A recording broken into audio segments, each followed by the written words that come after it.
جو لوگ بہت آرٹسٹک مائنڈس کے ہوتے ہیں، ایسے بہت سے لوگ ہوتے ہیں جو چلتی ہوئی گاڑی کو رکوا دیتے ہیں، 1 منٹ رکنا. بہت اچھی راستے میں مجھے ایک ٹوئگ پڑی ہوئی ملی ہے. آپ جانتے ہیں کسی ایسے انسان کو؟ مری نہیں، ہاں ملنے والوں کو کراچی میں مل جاتی ہے الحمدللہ. کراچی میں ڈھونڈنے والے بہت ہیں. جو سوکھی ہوئی شاخ ہوتی ہے، اب جا کے آپ بھی ذرا راستے میں دیکھتے ہوئے جائیے گا، صحیح ہے، سوکھی ہوئی شاخ ڈھونڈتے ہوئے جائیے گا. اللہ نے مثال دی ہے اس شاخ کی چاند کے ایک فیز سے. اللہ نے کہا کہ اللہ نے چاند کی مختلف مراحل، فیزز، سٹیجز، مرحلے سیٹ کیے، مقدر کیے، اور اتنے کیے کہ یہاں تک کہ وہ ایک سوکھی ہوئی شاخ کی طرح کا رہ جاتا ہے. سو ہم جانتے ہیں کہ چاند کی مختلف شیپس ہوتی ہیں. سوکھی ہوئی شاخ کون سی شیپ ہے؟ کریسنٹ جس کو آپ کہتے ہیں، جس کے اوپر ہم لڑتے رہتے ہیں. نظر آیا کہ نہیں نظر آیا، نظر آیا کہ نہیں نظر آیا. نہ نظر آئے تو کہتے ہیں چاند کھا گئے، نظر آ جائے تو کہتے ہیں زبردستی چاند کر دیا. کسی حال میں ہم کسی کو خوش نہیں رہنے دیتے. بھائی جو آپ کی اتھارٹی والے لوگ ہیں، جن کو اللہ تعالیٰ نے آپ کے سر پر اتھارٹی والا بنا کر بھیج دیا، دین والے لوگ ہیں، خدا کا واسطہ ہے ان کو ان کا کام کرنے دیں. ہمیں عادت ہے کہ ہم ہر چیز کے اندر جو ہیں وہ لٹرلی کیڑے نکالتے ہیں. بعض لوگ اتنا مذاق اڑاتے ہیں، وہ کہتے ہیں ان کے چشمے کے اوپر جو تھا وہ چاند لگا ہوا تھا. بعض لوگ اتنا مذاق بناتے ہیں کہ اچھا ان کی بیگم کے کپڑے نہیں سلے تھے اس لیے ان کو چاند نظر نہیں آیا. These are ridiculous thing. مطلب کمال ہے. مطلب کوئی بندہ مذاق بھی کرے تو کم سے کم دین کے معاملے میں تو مذاق نہ کرے. جو انسان اتنی بڑی اتھارٹی لے کر کھڑا ہے، کبھی آپ اس کے کندھوں کی ذمہ داری کو محسوس تو کریں. آپ کو یہ ذمہ داری دے دی جائے کہ پورے پاکستان میں چاند کا دیکھنا آپ کے اوپر ڈپینڈنٹ ہے، آپ لیڈ کریں گے پوری ٹیم کو، اور اب آپ کی رسپانسبلٹی ہوگی، تو آپ کے اوپر کتنی ذمہ داری ہوگی. اور پھر اس کے بعد آپ پوری ذمہ داری نبھاتے ہوئے کام کریں، اور پھر آپ کے کان پر کانسٹنٹ یہ آوازیں آتی رہیں کہ آپ کی بیگم کے کپڑے نہیں سلے تھے اس لیے آپ کو چاند نظر نہیں آیا، یا آپ کے چشمے کے اوپر جو تھا وہ چاند لگا ہوا تھا. دل دکھے گا نا. مسلمان بے ادب نہیں ہوتے، مسلمان انسلٹ نہیں کرتے. اور ہم تو یہ سیکھ رہے ہیں کانسٹنٹلی کہ اللہ تعالیٰ نے مجھے اور آپ کو صرف یہ نہیں سکھایا کہ مسلمان کی تکریم کرو، اللہ نے ہمیں سکھایا ہے وَلَقَدْ كَرَّمْنَا بَنِي آدم، تمام انسانوں کی تکریم کرو. اور مسلمان خاص طور پر اپنے بڑوں کی، بزرگوں کی، جو رتبے میں ان سے اعلیٰ ہوں، ان کی عزت اور تکریم کرنے والا ہوتا ہے. خاص طور پہ وہ لوگ جن کا کنیکشن جو ہے وہ دین کے ساتھ بن رہا ہو، آپ کو بہت محتاط رہنا چاہیے. تو اللہ تعالیٰ نے یہاں چاند کی مختلف سٹیجز کے بارے میں بات کہہ دی کہ اللہ نے کس طرح سے سورج کے مقابلے میں چاند کو ایک الگ پیٹرن کا رکھا ہے. جیسے سورج کی 365 ڈفرینٹ پوائنٹس ہیں سن سیٹ اور سن رائز کے، چاند کے اللہ تعالیٰ نے مختلف فیزز رکھ دیے ہیں. ہم نے پچھلی کہانی کے اندر سورج اور چاند کا کمپیریزن دیکھا تھا. سورج کو ہم نے کس سے کمپیئر کیا تھا یاد ہے؟ جب ہم قریہ والوں کی کہانی دیکھ رہے تھے تو وہاں میں نے ایک ہنٹ آپ کو دیا تھا، اور میں نے کہا تھا آگے یہ بات آئے گی کہ سورج کی مثال اور چاند کی مثال کیسے ہے. سورج کی مثال چلیں، سورج قرآن میں اس ہستی کو سراجم منیرہ کہا گیا ہے. سورج کی مثال کس کے ساتھ ہے؟ رسول اللہ صلی اللہ علیہ وسلم کے ساتھ. سورہ احزاب کی آیت نمبر 46 میں آتا ہے وَدَاعِيًا إِلَى اللَّهِ بِإِذْنِهِ، اللہ کی اجازت سے اللہ کے راستے پر بلانے والے، وَسِرَاجًا مُنِيرًا، اور روشن چراغ. سراجم منیرہ سورج کو کہا جاتا ہے. رسول اللہ صلی اللہ علیہ وسلم کو سورج سے کمپیئر کیا گیا ہے، اور آپ کے صحابہ کو کس سے کمپیئر کیا گیا ہے؟ چاند سے کمپیئر کیا گیا ہے. یہ خوبصورتی آپ کو یہ اسپرچول فینومینا آپ کو اس آیت میں ملتا ہے. اگر آپ اس کو کمپیئر کریں تو سورج کی روشنی ہم نے کہا تھا کانسٹنٹ ہوتی ہے. کیا ایسا ہوتا ہے کہ ایک دن سورج نکلا تو وہ آپ کو آدھا نظر آ رہا ہے، اگلے دن نکلا تو وہ آپ کو کریسنٹ مون کی طرح نظر آ رہا ہے، پھر اس کے بعد نکلا تو اب آپ کو جو ہے وہ بالکل فل مون کی طرح نظر آ رہا ہے؟ یا سورج کی روشنی کانسٹنٹ ہوتی ہے؟ سورج کانسٹنٹ ہوتا ہے، بالکل جس طرح سے رسول اللہ صلی اللہ علیہ وسلم کا ایمان کہا جاتا ہے کانسٹنٹ تھا. مومنین کا ایمان گھٹتا اور بڑھتا ہے. جیسے امام ابو حنیفہ کہا کرتے تھے الایمان یزید و ینقص، ایمان زیادہ بھی ہوتا ہے اور کم بھی ہوتا ہے. آپ صلی اللہ علیہ وسلم کانسٹنٹ سورس آف گائیڈنس تھے، بالکل جیسے سورج کانسٹنٹ سورس آف لائٹ رہا ہے اکراس دا ہیومینٹی. جب بھی آپ دیکھیں اتنا کانسٹنٹ رہا سورج کا معاملہ، اور سورج کا فائدہ اتنا زیادہ ہیومینٹی نے ہمیشہ دیکھا. سورج نہ ہو تو حرارت زمین سے نہ اٹھے پانی کے اوپر سے اور بادل نہ بنے، بادل نہ ہو تو بارش نہ برسے، بارش نہ ہو تو آپ کا پھل سبزی اناج نہ اگے، یہ نہ اگے تو فیمائن آ جائے، فیمائن آئے تو انسان مر جائے. اسی لیے آپ دیکھیں کہ ہمیشہ سے تاریخ میں سورج کو، سن گاڈ کو بڑی پریفرنس دی گئی ہمیشہ سے. ہمارا جو سن ڈے ہے اس کا بیک گراؤنڈ معلوم ہے نا کیا ہے؟ اب ہم مجبور ہیں ہم سنڈے کہنے کو اس کو. It was actually a sun god day. It's a short form of sun god day is Sunday now. So ہمیشہ سے آپ نے جتنی بھی رومن مائتھالوجیز ہیں، آپ کی گریک مائتھالوجیز ہیں، آپ اس میں پڑھیں، آپ کو ہمیشہ سن گاڈ کا جو کانسیپٹ ہے وہ ملتا ہے. آج بھی یہ سن گاڈ کا کانسیپٹ بڑا اسٹرانگ ہے بعض ریلیجنس کے اندر. تو اللہ تعالیٰ نے یہاں واضح کر دیا کہ بالکل جیسے انسانیت دی ٹریک ہو گئی. ہاں سورج کانسٹنٹ سورس آف لائٹ ضرور ہے، لیکن یہ اللہ کی مخلوق ہے، یہ اللہ کے ساتھ شریک نہیں ہو سکتا. جیسے اللہ نے سورج کو سورس آف لائٹ بنایا، ایسے ہی رسول اللہ صلی اللہ علیہ وسلم کو اللہ تعالیٰ نے سورس آف گائیڈنس بنایا، اللہ کی طرف بلانے والے اور سراج منیر، روشن چراغ. جب رسول اللہ صلی اللہ علیہ وسلم سورج سے کمپیئر کیے گئے تو اب کون تھا جو آپ سے ایلومینیٹ ہو رہا تھا؟ صحابہ، چاند کی طرح وہ آپ سے روشنی کو لے رہے تھے اور اس کو آگے پہنچا رہے تھے. پھر یہاں پر ابھی آپ کو میں نے مفہوم بتایا تھا، تجری لمستقر لہا کا مطلب کیا ہے؟ ایک یہ کہ یہ ہر دن الگ پوائنٹ پر آتا ہے، اور ایک یہ کہ اس نے ایک دن ختم ہو جانا ہے، اس کا جو ایک ڈٹرمنڈ کورس ہے وہ ختم ہو جائے گا.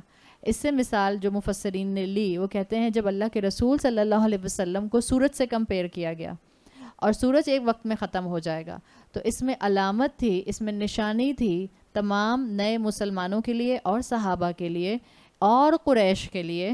وہ بھی سن رہے تھے کہ دیکھو یہ سورس آف لائٹ، یہ سورس آف ہدایت ہمیشہ نہیں رہے گا تمہارے سامنے، یہ چلے جائیں گے دنیا سے، یہ وقتی طور پر یہاں موجود ہیں. تو تم جتنا ان سے فائدہ اٹھا سکتے ہو ان سے فائدہ اٹھا لو. جس طرح فزیکل ورلڈ کو تم سمجھ رہے ہو کہ دنیا ختم ہو جائے گی اور سورج ختم ہو جائے گا، اسی طرح سے رسول اللہ صلی اللہ علیہ وسلم اس دنیا میں لمیٹڈ ٹائم کے لیے ہیں. سو ٹیک فل ایڈوانٹیج آف ہم، جتنا لے سکتے ہو. ذالک تقدیر العزیز العلیم، یہ ایک بہت بڑی اتھارٹی، عزت والے، علم والے کا باندھا ہوا کیلکولیشن ہے، الٹیمیٹ اتھارٹی کی کیلکولیشن ہے.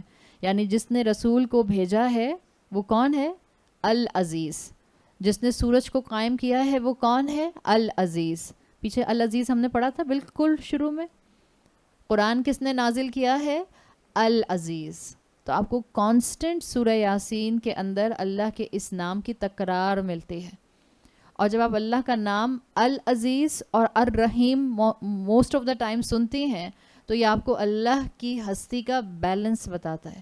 نہ رحمان کی شان رحیمی سے دھوکہ کھانا اور نہ اللہ کی عزت رسپیکٹ کو کم کرتے ہوئے اللہ کے مقام کو اور اس کی اتھارٹی کو نگلیکٹ کر دینا. کانسٹنٹ آپ کو سورہ یاسین میں یہ چیز ملتی ہے. اللہ نے جس قرآن کو بھیجا ہے، جس تنزیل کو نازل کیا ہے، اسی اللہ العزیز نے رسول اللہ صلی اللہ علیہ وسلم کو بھیجا ہے. اور کب تک رکھا ہے؟ اس کی فائنل اتھارٹی اللہ ہی کے پاس ہے. یہ جو تجری کا لفظ آیا، سورج کا چلنا، اس کے لیے آپ صلی اللہ علیہ وسلم کی حضرت ابو ذر سے ایک حدیث آتی ہے جس کا مفہوم ہے کہ اللہ نے زمین جو ہے وہ اپنے رب سے، آپ صلی اللہ علیہ وسلم نے بتایا، ہر دن اذن لیتی ہے، حکم لیتی ہے. اسی طرح سے سورج ہر دن نکلنے سے پہلے اللہ کے پاس جا کے اللہ سے اجازت لیتا ہے. یہ آپ صلی اللہ علیہ وسلم کی حدیث کا مفہوم ہے. یعنی وہ اجازت کس چیز کی لیتا ہے؟ آج نکلوں یا نہ نکلوں. جس دن نہیں نکلے گا تب کیا ہوگا؟ قیامت آ جائے گی. تو وہ ہر دن اللہ کے حضور جاتا ہے اور اللہ سے اجازت مانگتا ہے.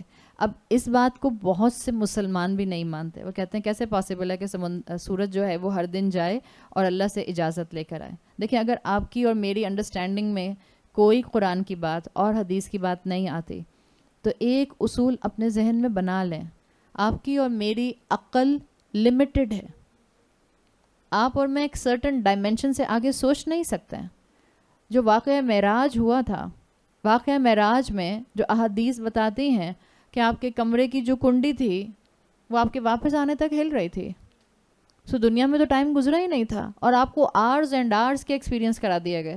آپ کو پہلے مسجد اقصیٰ لے جایا گیا, وہاں سے آپ کو پہلا آسمان, پھر دوسرا آسمان, پھر تیسرا آسمان, پھر چوتھا, پھر پانچواں, پھر چھٹا, پھر ساتواں, پھر اللہ سے آپ کا کلام ہوا, اللہ سے آپ کی گفتگو ہوئی, پھر آپ کو جنت اور دوزخ کے نظارے کرائے گئے. That was constant. اس میں تو گھنٹوں کے گھنٹوں لگ گئے. اور آپ کو فرشتوں سے ملاقات کرائی گئی. وہاں پر آپ کی ملاقات جس فرشتے سے بھی ہوئی, آپ کہتے ہیں کہ جو فرشتہ مجھے ملتا تھا وہ مجھے گریٹ کرتا تھا اور مسکراتا تھا, سلام کرتا تھا اور مسکراتا تھا, سوائے ایک فرشتے کے. کون سا فرشتہ تھا؟ جہنم کا دروغہ, the guard angel of the hell fire, مالک جس کا نام آتا ہے. آپ صلی اللہ علیہ وسلم کہتے ہیں کہ میں نے اس کو سلام کیا اور اس نے مجھے صرف جواب دیا, مسکرایا نہیں. تو میں نے جبرائیل علیہ السلام سے پوچھا کہ سب فرشتے مجھے ملے اور انہوں نے مجھے مسکرا کر ویلکم کیا سوائے مالک کے. آپ صلی اللہ علیہ وسلم نے فرمایا, حدیث کا مفہوم آتا ہے, حضرت جبرائیل کہتے ہیں کہ جب سے جہنم بنی ہے مالک نے مسکرانا چھوڑ دیا ہے. آپ ہمیں اور ہم جہنم پہ جوکس بناتے ہیں. وہ فرشتہ ہے جو خود نہیں جل رہا اس آگ میں, اس کو جلنا بھی نہیں ہے اس آگ میں, وہ تو صرف گارڈ فرشتہ ہے. لیکن اس جہنم کی انٹینسٹی, اس آگ کی انٹینسٹی اتنی ہے کہ اس نے ہنسنا چھوڑ دیا ہے. آپ صلی اللہ علیہ وسلم کی حدیث کا مفہوم آتا ہے, اگر تمہیں قبروں کی حقیقت معلوم ہو جائے یا جو قبر میں عذاب دیا جاتا ہے اگر تمہیں اس کا ہلکا سا بھی گلمس پتہ چل جائے تو تم مسکرانا چھوڑ دو اور تم رو زیادہ. اور ایک حدیث کے الفاظ میں آتا ہے کہ تم بیویوں کے پاس جانا چھوڑ دو, اتنا تمہارے اوپر غم طاری ہو جائے. اس لیے کہ جب مردے کو عذاب دیا جاتا ہے تو انسان اور جن کے علاوہ باقی تمام مخلوقات سنتے ہیں, تمام مخلوقات سنتے ہیں. آپ سوچیں ہمارے گھروں کے برابر میں قبرستان ہے. ہمارے بھی تو یہاں کتنے فیز 1 میں 2 قبرستان ہیں, اتنے بڑے بڑے ہیوج. اللہ تمام مرحومین کی مغفرت فرمائے اور ہر ایک کو قبر کے عذاب سے بچائے. لیکن اگر مردوں کے قبروں میں آوازیں آنا شروع ہو جائیں, ہم رہ سکتے ہیں گھروں میں ایسے؟ اب مردوں کی آواز تو بہت دور کی بات ہے. ایک بہت ہی سائنٹیفک بات اگر میں کروں, آپ کے اپنے جسم کی جو آوازیں ہیں, کبھی کسی کے پیٹ پہ کان, اپنے بچے کے پیٹ پہ کان لگا کے دیکھیں, خاص طور پہ جب 3 بجے کے بعد جب بیچارے کا پیٹ خالی ہو رہا ہو تو وہ بولتا رہتا ہے نا, کانسٹنٹلی بولتا رہتا ہے. اللہ تعالیٰ نے تو ہمارے جسم پہ سائلنسر لگایا ہوا ہے. اگر آپ اسٹیتھوسکوپ لگاتی ہیں اور کوئی اگر اسٹیتھوسکوپ میں ذرا سا بھی کھٹ کرتا ہے تو کیسے آپ کا کان پھٹتا ہے. جو آپ اپنے پورے جسم کے اوپر ذرا اسٹیتھوسکوپ لگا کے دیکھیں, ایون آپ یہاں بھی لگائیں گے نا بازو میں, تو بھی آپ کو کوئی نہ کوئی آواز اپنے کان میں محسوس ہوگی. اللہ کی تو بڑی رحمت ہے. اتنا رحیم رب, اتنا رحمان رب, کیسے ہو سکتا ہے کہ ہم اس کی نافرمانی کریں؟ کیسے ہو سکتا ہے کہ ہم اس کی بتائی ہوئی نشانیوں کو دیکھ کر بھی اس تک نہ پہنچ سکیں؟ جو کہ ہم عقل مند لوگ ہیں, جو کہ ہم پڑھے لکھے لوگ ہیں, ہمیں ہر چیز کی سمجھ ہے, ہمیں اچھا برا معلوم ہے, ہمارے بچوں کو بھی اچھا برا معلوم ہے. ہمارے بچے کم ہیں, ماں باپ سے پہلے بچے ساری یونیورسٹیز کو اچھی طرح سے کھنگال لیتے ہیں کہ کہاں جانا ہے اور کہاں کیا فائدہ ہوگا, کہاں کتنا اسکالرشپ ملے گا, تاکہ جب ابا کے سامنے لے کر بیٹھوں تو تقریر تو اچھی کر سکوں. کتنی عقل چلتی ہے ان چیزوں میں. اور ایڈمیشن فارمز جو فل کرنے ہوتے ہیں یونیورسٹیز کے, وہ آسان کام ہے. آج کل کے اماں ابا نہیں فل کر سکتے. میں حقیقت بتا رہی ہوں, جو بچے فل کر لیتے ہیں یونیورسٹیز کے فارمز, اتنے بڑے بڑے 10 صفحوں کے ان کو ایسے لکھنے ہوتے ہیں, اتنا کچھ اس کے اندر لکھنا ہوتا ہے. کتنی عقل چلتی ہے. قیامت کے دن اللہ سوال کرے گا. اتنی عقل چلتی تھی, اتنا آپ کا مینٹل ایکیومن تھا, اتنی بات سمجھ آتی تھی, اتنی سمجھدار تھی, تو اللہ تک پہنچنے کے لیے اس عقل کو ذرا سا بھی استعمال نہیں کیا. اللہ نے تو آس پاس نشانیاں رکھ دی ہیں. تو اگر کوئی یہ بات کہتا ہے کہ ہمیں کیسے پتا ہو کہ سورج جو ہے وہ اللہ کو جا کر اجازت لیتا ہے اور سجدہ کرتا ہے, تو اس کے اندر کوئی آؤٹریجیس بات کرنے کی ضرورت نہیں ہے. ہمارا ایمان ہے, رسول اللہ صلی اللہ علیہ وسلم نے جو بات بتا دی ہم اس کے اوپر ایمان لاتے ہیں. اللہ قادر علی کل شیء. آپ اور میں تو ایک آنکھ بلنک کرتے ہیں. اگر آپ ایسٹرو فزسسٹ ریالٹیز کو جانتے ہوں, آپ کے اور میرے ایک آنکھ بلنک کرنے میں کتنی گیلیکسیز ختم ہو جاتی ہیں اور کتنی بورن ہو جاتی ہیں. ذرا پڑھیے تو اس کے بارے میں, جو ڈائنامکس ہیں, جو اسپیس ڈائنامکس ہیں, اگر آپ اس کے بارے میں پڑھیں تو آپ کو اندازہ ہو. ایک بلنک آف این آئی, ہم اس وقت آنکھ سے سورج کو دیکھتے ہیں, سورج اپنے سامنے نظر آتا ہے, آپ اس کی ایگزیکٹ پوزیشن نہیں بتا سکتے ہیں کہ سورج یہ سامنے ہی موجود ہے. آپ کو اور مجھے سورج کی روشنی 8 منٹ کے بعد پہنچتی ہے, جیسا سائنٹیفک فنامنا. اور پھر ہم کہتے ہیں کہ ہمیں حدیث سمجھ نہیں آئی. کیسے پاسبل ہے حدیث میں کہ سورج جا کے جو ہے وہ اللہ سے اجازت لے گا؟ اگر آپ کو سمجھ نہیں آ رہی تو آپ کی عقل کی کمی ہے, اس کو اپنی عقل کی کمی کی حد تک ہی رکھیں. قرآن میں آتا ہے وما اوتیتم من العلم الا قلیلا, تمہیں تو اللہ تعالیٰ نے بہت تھوڑا سا علم دیا ہے. کس پر اتراتے ہو؟ کون سی ریسرچ اور تھیسس کر کے اور پی ایچ ڈی کر کے اتراتے ہو؟ کون سی انوینشن کر کے اتراتے ہو؟ کون سا قرآن کا کورس کر کے اتراتے ہو؟ وما اوتیتم من العلم الا قلیلا, تم تو بہت کم علم دیے گئے ہو. تکبر سے بچو, ورنہ تکبر تمہارے آس پاس آگے پیچھے اس سد کو کھڑا کر دے گا جس کے ذریعے تم اللہ تک نہیں پہنچ سکو گے. آپ کبھی بایوگرافیز پڑھیں جو نان مسلم گریٹ سائنٹسٹ گزرے ہیں, ان کی بایوگرافیز بھی پڑھیں تو اللہ ان کے منہ سے بھی وہ جملے نکلوا چکا ہے کہ جس سے آپ کو اللہ کی حقیقت نظر آتی ہے. ایک بہت مشہور سائنٹسٹ تھے الیکٹرو ڈائنامکس میں, ان کا نام آتا ہے رچرڈ فائنمین.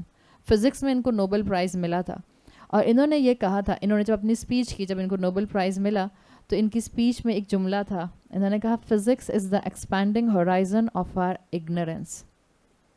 یعنی ہم جتنا آگے بڑھتے جاتے ہیں فزکس کی فیلڈ میں, اتنا ہمیں اندازہ ہوتا ہے کہ ہمیں کچھ نہیں پتہ. جتنا انسان علم میں آگے جاتا ہے اتنا اس کو اندازہ ہوتا ہے میں تو کچھ بھی نہیں جانتی. This is the mind set of actual عالم, جس کو اصل میں علم کی پہچان آ جائے. لیکن پھر بھی اگر سائنٹسٹ اتنے بڑے بڑے جملے بولنے کے بعد علم پر آگے بڑھ کر اللہ پر ایمان نہیں لاتے تو صرف پھر ایک ہی چیز بیریئر بنتی ہے, اور وہ ہے تکبر, ایروگنس. اللہ نے کہہ دیا وَالشَّمْسُ تَجْرِي لِمُسْتَقِرٍّ لَهَا ذَلِكَ تَقْدِيرُ الْعَزِيزِ الْعَلِيمِ. اللہ نے اس کانسٹنٹ سورج کو جب تک کے لیے رکھا ہے یہ اپنی جگہ پر رہے گا, اس کے بعد اللہ تعالیٰ اس کو ختم کر دے گا. وَالْقَمَرَ قَدَّرْنَاهُ مَنَازِلَ, اور ہم نے کیلکولیشنز کے ساتھ چاند کو سٹیجز دیے ہیں. جیسے ہم نے سورج کو فکس کیا ہے روشنی کے وائز, چاند کو ہم نے مختلف سٹیجز اور مرحلوں میں ڈیوائیڈ کر دیا ہے. قرآن میں آتا ہے لِنُثَبِّتَ بِهِ فُؤَادَكَ, تاکہ ہم اس کے ذریعے جما دیں آپ کے دل کو. یہ کس کے لیے آیا ہے؟ لِنُثَبِّتَ بِهِ فُؤَادَكَ, یہ کاف کی ضمیر رسول اللہ صلی اللہ علیہ وسلم کو جا رہی ہے. اسی لیے مفسرین کہتے ہیں کہ آپ کا ایمان کانسٹنٹ تھا, آپ کی استقامت کانسٹنٹ تھی, آپ کی اسپریچویلٹی کانسٹنٹ تھی. آپ کی اور میری طرح نہیں, ایک دن بہت اچھا روزہ, ایک دن روتے ہوئے روزہ, ایک دن بہت اچھی تراویح, ایک دن آنکھوں کے شٹر گرتے گرتے تراویح. آنکھوں کے شٹر گرتے نیند سے, پتہ نہیں چلتا کہ 2 پڑھیں کہ 6 پڑھ لیں.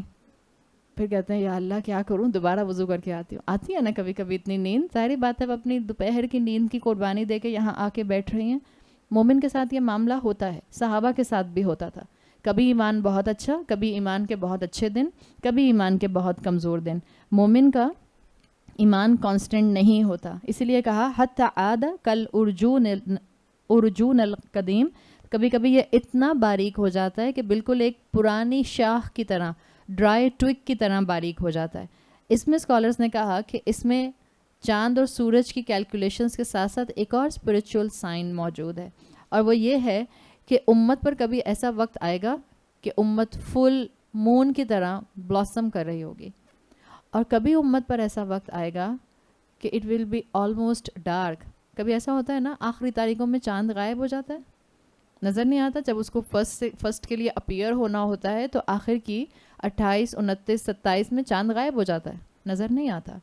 تو مفسرین کہتے ہیں کہ امت پر بھی یہ وقت آتا ہے کہ جب امت بیئرلی کسی روشنی کے ساتھ ہوتی ہے, یعنی وہ کمزوری کی علامت میں ہوتی ہے.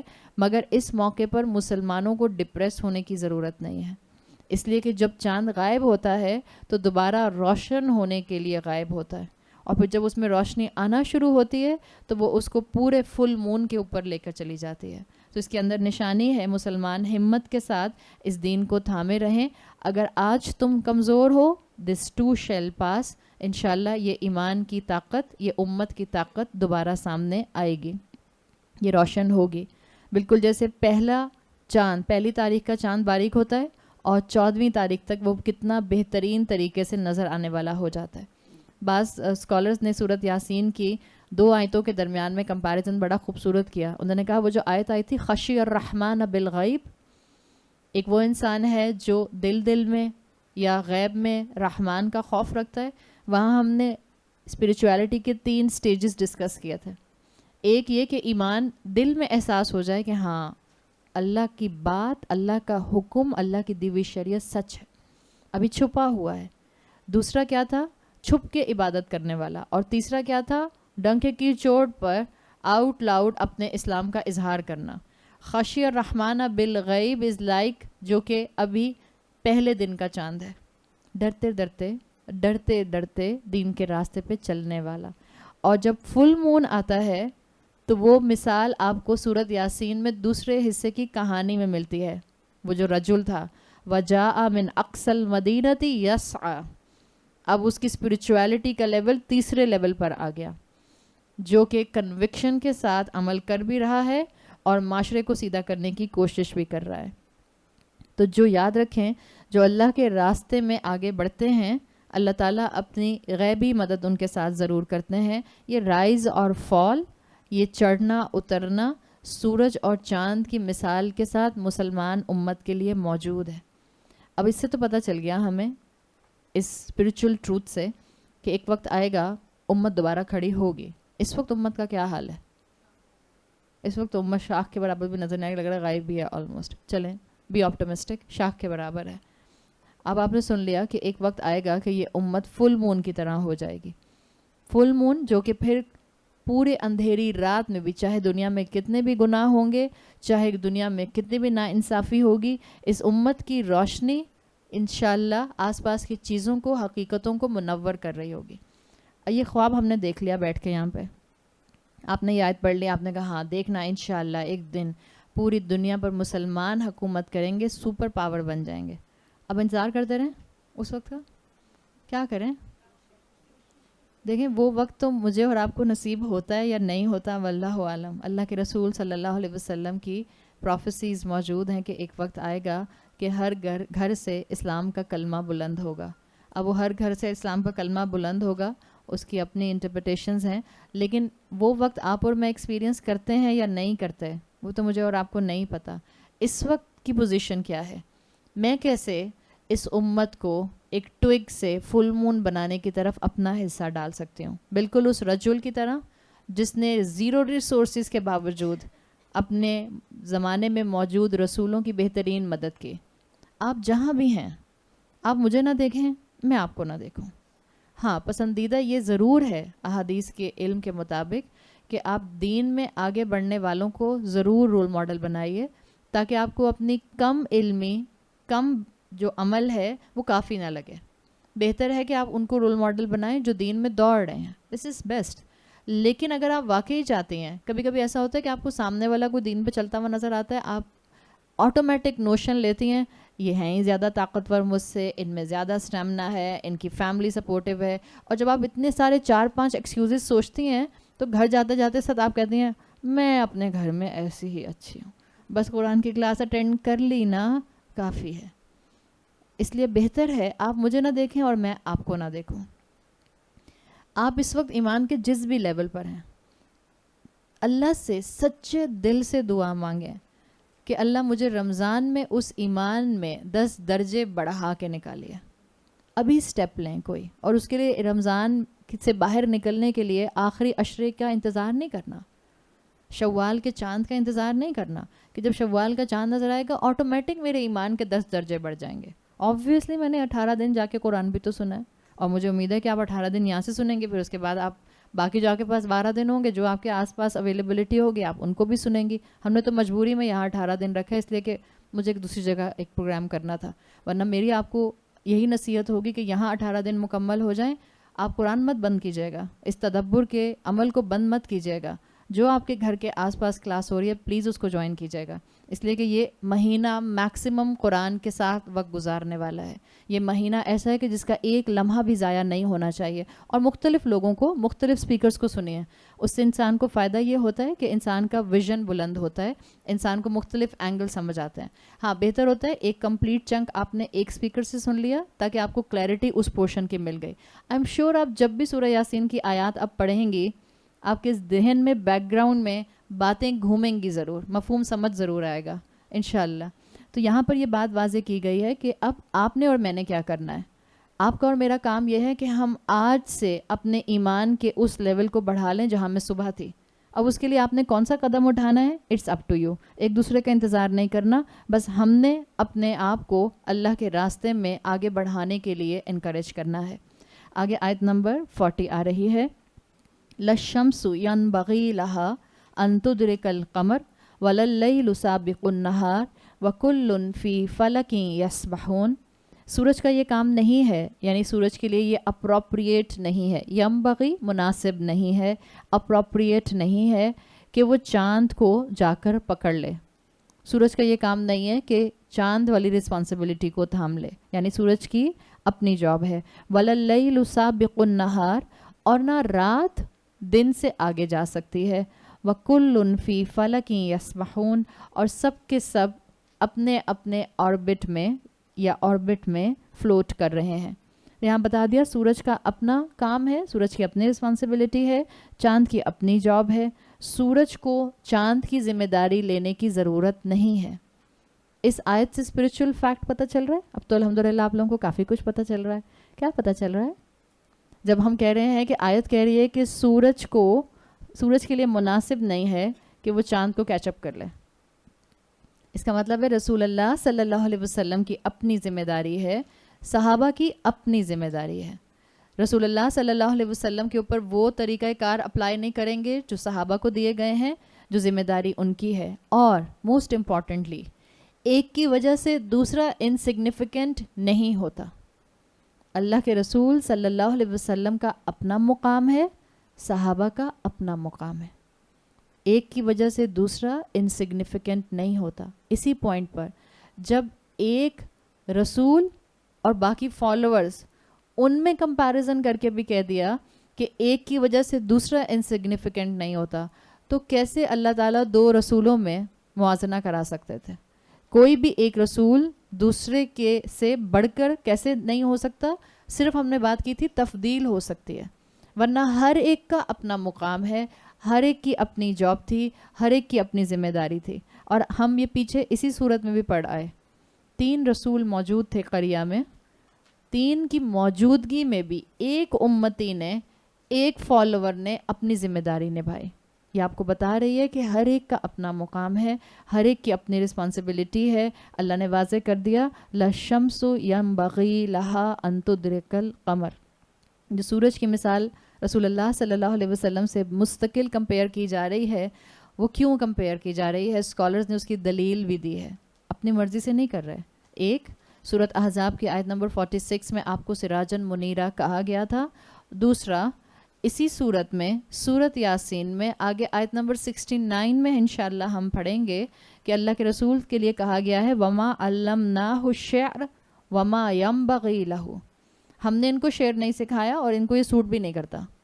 یہی لفظ ینبغی جو آپ صلی اللہ علیہ وسلم کے لیے آیت نمبر 69 میں آیا ہے، یہی لفظ یہاں سورج کے لیے آیا ہے. اس سے امام قرطبی، اس سے ابن جریر، ان سب نے یہ بات منشن کی کہ یہ جو مقام ہے آیت نمبر 69 کا، یہ واضح کر رہا ہے کہ پیچھے سورۃ یاسین میں جب جب سورج کا ذکر ہوا ہے اور وہاں ینبغی کا لفظ آیا ہے، اس کا کنیکشن رسول اللہ صلی اللہ علیہ وسلم سے ڈیویلپ کیا گیا ہے.